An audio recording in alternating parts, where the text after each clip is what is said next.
Now I'm going to tell you a true story that happened to me and see if it rings true.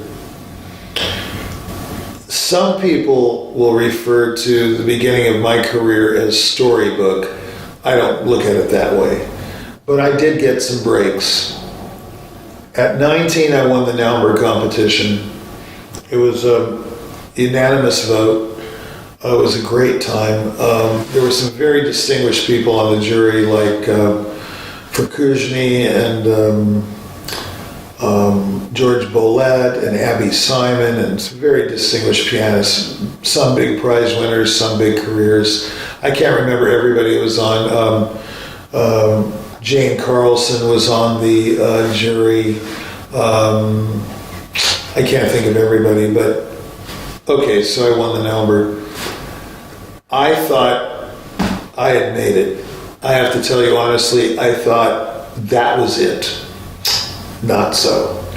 So after that, many performances followed, rave reviews, Cleveland Orchestra, New York Philharmonic, Detroit Symphony, I said Cleveland, sorry. San Antonio Symphony, Royal Philharmonic, whatnot. Lots of big series like Allied Arts in Chicago and the Pasadena series and James Robb series in Philadelphia, Carnegie Hall, Alice Tully Hall, whatnot. Some were paid, some were, part of prizes, whatever. Lots of success, lots of terrific press, lots of interviews. My gosh, the San Francisco Chronicle and Examiner did this huge expose on featuring me as a contest winner, and they were doing a lot of contest winners, but I got the feature with 3 pictures, Saturday afternoon delivery. It was unbelievable, and the performances I did in San Francisco were all packed, and it was just a great time.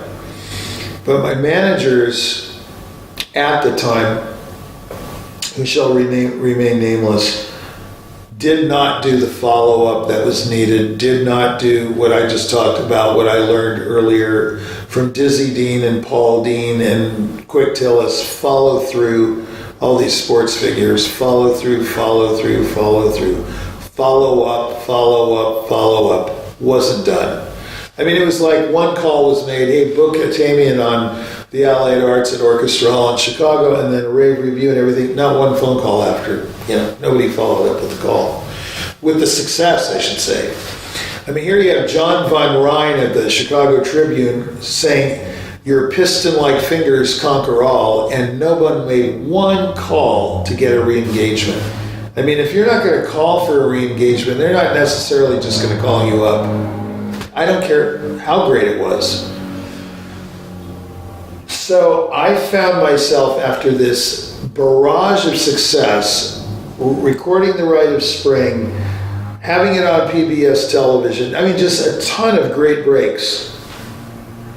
1983 rolled around, 84, I was basically penniless and living in New York, with not a thought of what to do. I had to totally reinvent myself. I had no idea what to do.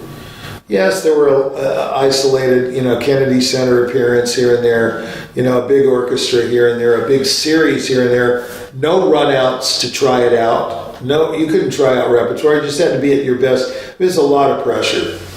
A lot of pressure, even if you do have the perfect pressure.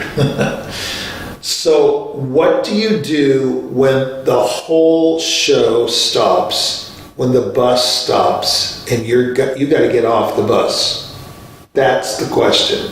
What do you do when all the luck runs out and you don't know why the luck has run out, you just know it has?